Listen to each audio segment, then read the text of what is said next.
Cuando te encontrás con algo que te hace feliz, que te desconecta de tu realidad, te entretiene y también te genera otros sentimientos, no vas a intentar buscar cosas malas en ello, ¿no? Pero una vez que empezás a encariñarte con algunas personas que forman parte de eso que te hace feliz, y te importa cómo está, te preocupa las cosas que le pasa, es imposible no sentir curiosidad por entender por qué pasan las cosas o por qué deben atravesar ciertas dificultades. A veces es duro de aceptarlo, pero el K-pop tiene su lado oscuro, algo que todos los ídolos que admiramos han atravesado e inclusive viven cotidianamente. Bienvenido o bienvenida a este video sobre el lado oscuro del K-pop. Patrocinadores. Muchos negocios los necesitan para poder impulsar sus proyectos, ya que empezar desde cero nunca es fácil. Los patrocinadores pueden ayudar económicamente a que tus planes se lleven a cabo con más rapidez y facilidad, pero obviamente van a buscar algo a su favor. En el caso de la industria del entretenimiento coreano, las empresas buscan a las personas interesadas en invertir en su negocio y futuros proyectos, que en la mayoría de los casos son nuevos grupos de K-pop. Algunas agencias realizan tratos económicos con beneficios mutuos, ganancias para ambas partes, pero otras, que aún no tienen muchos recursos, ofrecen otras cosas, a sus aprendices. Algo súper común en la industria del K-pop son los patrocinadores de aprendices, hombres o mujeres con mucho dinero interesados en invertir dicho dinero en jóvenes niños o niñas para impulsar su carrera. Les dan dinero para sus gastos diarios, para los pagos de peluquería y maquillaje e inclusive invierten en su debut, pero no tienen las mejores intenciones. En este video vamos a ver diversos casos que ex aprendices han tomado el valor de compartir públicamente sobre sus experiencias con patrocinadores.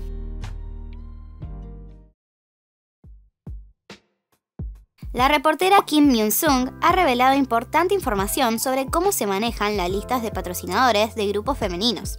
Como mencioné previamente, el patrocinio en la industria del K-pop es algo súper común, pero muy poco hablado, y esta mujer se encargó de investigar un poco sobre el negocio. En un episodio del programa, cuyo título se traduce a Lo escuché en el viñedo, transmitido en el año 2016, Myung-sung compartió que en la industria se reparten listas que tienen nombres de celebridades que están buscando patrocinadores. La palabra patrocinador es un término usado para hablar de personas con dinero e influyentes dispuestas a pagar grandes cantidades de dinero para proveer ayuda y respaldo a celebridades o aprendices a cambio de, vamos a llamarlo, visitas privadas. Ella dijo: "Conocí a un hombre de negocios que recibió ofertas para ser patrocinador. Él dijo que le llegó una lista con nombres de estrellas femeninas que incluían a miembros de grupos de K-pop femeninos. Vi la lista yo misma y estaba sorprendida. Ellos incluyen diferentes calificaciones, como niveles para cada una y los precios al lado de su nombre. Personas de quienes muchos han escuchado estaban en un nivel alto, y en el nivel bajo incluía a integrantes menos populares de grupos femeninos. Las de nivel B recibían pagos de 15 millones de wones por sesión, las de nivel C entre 3 y 5 millones de wones por sesión". También compartió lo que sucede en caso de que una ídolo quede embarazada de un patrocinador. Es algo tan común que recibe el nombre de cláusula de embarazo en el contrato interno que manejan los patrocinadores. Cuando ellas se embarazan, ellos siempre se hacen cargo de la situación fuera del país.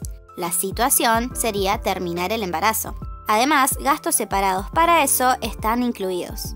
Pero en muchos casos, las listas de nombres no son creadas por las ídolos o aprendices, sino que son las agencias quienes las ofrecen. Hubo muchos casos públicos de aprendices o ídolos que recibieron ofertas de patrocinio no deseadas. Uno de ellos es el caso de Jisoo, miembro del grupo Taehee, a quien un hombre la acosaba con propuestas de inversión, por lo que ella lo denunció. Pero también hay otros casos que deben permanecer en silencio debido a las consecuencias que pueden tener. Veamos algunos de esos.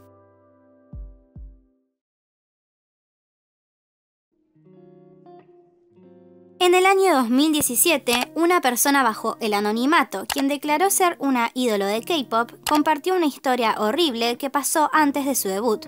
Ella escribió: "Todavía recuerdo ese día, una semana antes de la filmación de nuestro primer video musical.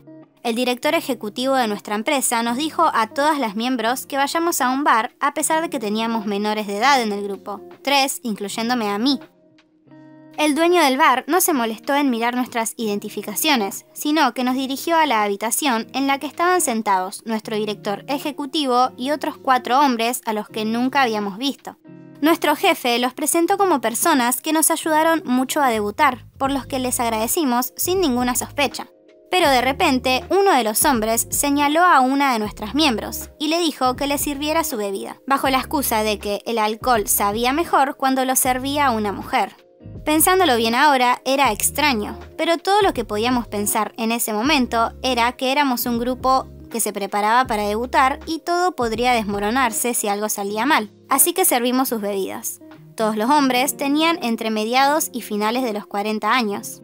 Mientras bebían, nuestro director ejecutivo le preguntó al hombre que parecía tener más poder qué miembro le llamaba más la atención. El hombre eligió a la más bonita. Lo tomamos como un gesto amistoso e incluso ella le agradeció. El hombre comenzó a felicitar a la miembro visual, BM, diciéndole cómo se destacarían las transmisiones, que era una diosa. Entonces, de repente, comenzó a hablar de cuánta influencia tenía y aún tiene en la industria del entretenimiento y cómo conocía mucha información privilegiada. Dijo que el bar era demasiado ruidoso, por lo que quería que fuera a algún lugar tranquilo con él para hablar más sobre el tema. BM comenzó a sentirse asustada cuando vio cómo nosotras le decíamos con la mirada que no lo siguiera. Ella le agradeció amablemente y rechazó su oferta. El hombre de repente se enojó y comenzó a culpar a BM por no tener la supuesta mentalidad correcta de alguien que se prepara para debutar. Entonces nuestro CEO le ordenó a BM que se fuera con el hombre y así fue. Quien realizó la publicación dijo que el resto del grupo volvió a su dormitorio a eso de las 3 de la mañana. Debían practicar, pero se sentían ebrias por el alcohol que les hicieron beber. También aclaró que BM se había ido a eso de las 1 de la mañana. Al día siguiente, BM todavía no había vuelto al dormitorio y las chicas fueron a la sala de práctica. Le preguntaron a su manager por su compañera y este dijo que iba a ir a buscarla. Cuando se reencontraron, lloraron y ella les contó lo que sucedió. BM dijo que fue a una cafetería con el señor y que solo escuchaba lo que él alardeaba. El tiempo pasó, pero BM no podía hacer nada, ya que no tenía celular ni dinero. El señor le dijo, te daré dinero, así que juega conmigo. También dijo que ella sería famosa pronto. A pesar de que BM lo rechazó una y otra vez, el hombre se negaba a tomar un no y la amenazó con destruir los planes de su debut. BM se disculpó mientras lloraba, pero seguía negándose, por lo que el hombre, totalmente molesto, le dijo que haga lo que quiera si no quería debutar. Comenzó a tocar su mano mientras le susurró que no tenía que ser ella, que podría ser cualquier otra miembro. Como BM no quería que otra miembro sea arrastrada a esa horrible situación, aceptó ir con él, solo si él prometía que solo iban a hablar. El hombre se enojó porque ella no aceptó antes y le dijo que se vaya. Pero como BM no tenía celular ni dinero, era tarde en la madrugada y habían llegado ahí en el auto del señor, no sabía cómo volver. Por lo que el hombre le dijo que la llevaría a un sauna. Una vez allí, esperó a que el hombre se vaya para intentar pedir un celular prestado, pero él regresó pronto con comida y le pidió que se metan al sauna juntos. BM estaba nerviosa, pero fue forzada a entrar con él. El señor le dijo de manera pasivo-agresiva que si estaba cansada, lo mejor era que se vayan a dormir, y así fue. Ella despertó a las horas, sola, pero a su lado había un billete de 10.000 wones y una nota que decía, nos vemos pronto. El tiempo pasó y debutamos. Completamos nuestras primeras promociones con un éxito decente. Empezamos a tener fans y nuestras vidas se volvieron ocupadas cuando nuestro jefe nos volvió a visitar. Nos felicitó por superar las expectativas de la agencia y luego dijo que debía hablar con BM y se la llevó. Cuando ella volvió, nos comentó que el hombre que la había llevado volvió a hablar con nuestro jefe preguntando por ella. Pero esa no fue la primera vez que se habló del tema. En el año 2016, en el programa de NBC llamado PD Note, una ex aprendiz compartió que un patrocinador le pagaba $4.600 por 2 visitas al mes. Ella dijo, cuando estaba asistiendo a una academia vocal, mi maestro me preguntó, ¿qué clase de cantante querés ser? Yo le respondí, quiero ser una ídolo. Mi maestro preguntó si pensaba tener un patrocinador. Cuando le dije que no, él dijo, entonces renuncia. Esto le dio a entender que la mayoría de aprendices de ídolos deben buscar a alguien que invierta en su debut, y la mayoría de los casos involucran tener una relación con esa persona. Luego compartió: estábamos entrenando, yo y otras aprendices mujeres, cuando unas personas que nunca habíamos visto entraron y salieron de la habitación. Eran hombres. Pensábamos que estaban allí para ver al jefe del departamento o al CEO, pero estaban allí para elegir a una de las aprendices en persona. Me dijeron que si me encontraba con ellos 2 veces al mes, me iban a dar 5 millones de wones, lo que es aproximadamente $4.400. Soy muy conservadora, pero estuve un poco tentada por un momento cuando oí eso. Prince Mac, también conocido como Henry, es un ídolo australiano-chino que actualmente promociona en solitario en China, pero reveló algunos datos algo oscuros sobre la industria del K-pop en su canal de YouTube. Él formó parte de un grupo de K-pop llamado JJCC, que debutó en el año 2014, pero lo dejó en el año 2016. El grupo estaba bajo la agencia de Jackie Chan en China. Tiene 2 videos en su canal en los cuales habla sobre su pasado como parte de la industria surcoreana. En uno de ellos, llamado Detrás de escena de por qué dejé el K-pop, habló de cómo, a pesar de tener el pie roto, tuvo que presentarse con el grupo en cada show y entrevista sin tener un tiempo de descanso para recuperarse. Luego sufrió de una infección en el oído con la cual también tuvo que lidiar sin muchas visitas médicas. Dicha infección, años luego, hizo que sea intervenido quirúrgicamente. En el segundo video, llamado El lado oscuro del K-pop, Storytime, escándalos, contratos esclavos y más, hizo mención de los contratos esclavos que solía haber en el K-pop, que iban de 10 a 15 años antes de la modificación de la ley. Dichos contratos incluían términos que debían cumplir en relación a tener citas, hacer dietas, sin vacaciones, y algunos incluían permisos de la agencia para someter a los y las aprendices a cirugías plásticas. Dichos contratos no te daban tiempo para estudiar o trabajar aparte, y debías estar fuera todo el día con nada de paga por muchos años. Comentó que la mayoría de los contratos terminaban cuando los idols cumplían 28 años, entonces debían enlistarse al servicio militar, a lo que salían con más de 30 años y se quedaban sin nada, sin carrera universitaria, sin trabajo si la empresa decidía no volver a firmar o te ponía todas cosas en contra para que vos mismos decidas no hacerlo. Mencionó cuán sumisos deben ser mientras son aprendices o novatos. Compartió su experiencia de cuando le invitaron a una cena con un hombre poderoso en la industria. Henry dijo que él no bebe alcohol, pero como el señor quería beber, todos debían hacerlo, ya que si no lo hacía, tal vez le cueste oportunidades para su grupo. Habló sobre las diferencias entre ser un aprendiz hombre y ser mujer. Being a female can be much worse than being a guy. I know a lot of female idols, and I can tell you that they experience a lot of pressure because of the Korean culture. I'm not saying that guys don't experience pressure, but it's just much worse for girls. También le dejó el siguiente mensaje para quienes desean ser aprendices de alguna empresa de K-pop. But that's not to say that being a K-pop idol is a bad thing. It's an amazing experience if you are clear about the sacrifices you need to make. And that's why I'm making this video. So if you're willing to spend 10 years working 18 hours a day for just $2 a day, just for the love of singing and dancing in front of an audience, then you're doing it for the right reasons. I'd say, just go for it.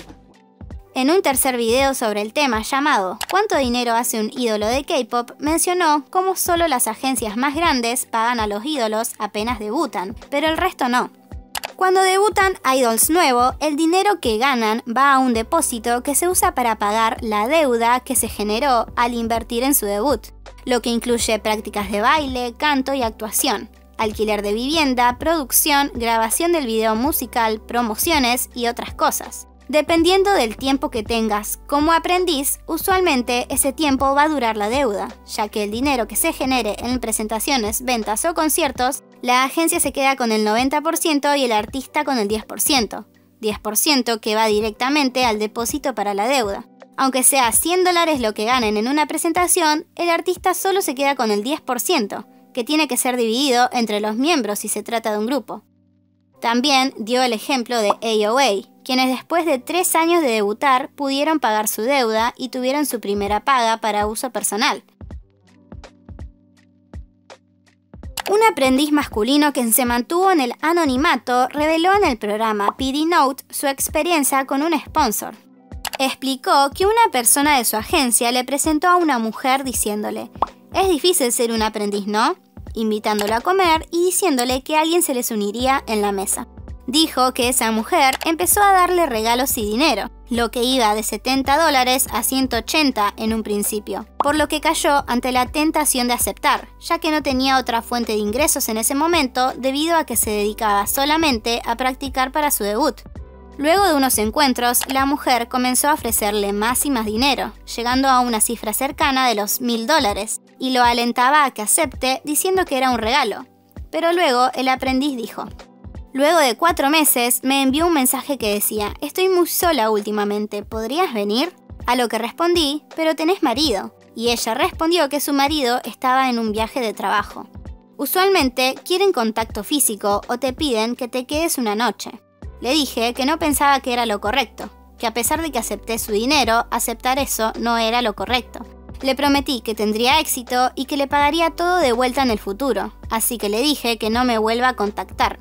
Entonces ella imprimió todos los recibos de nuestros encuentros y dijo: ¿hice tanto por ti y ahora me estás traicionando? Al final, el ex aprendiz reveló que es como un círculo vicioso, como sienten que no tienen otra opción que aceptar y terminan en una deuda profunda.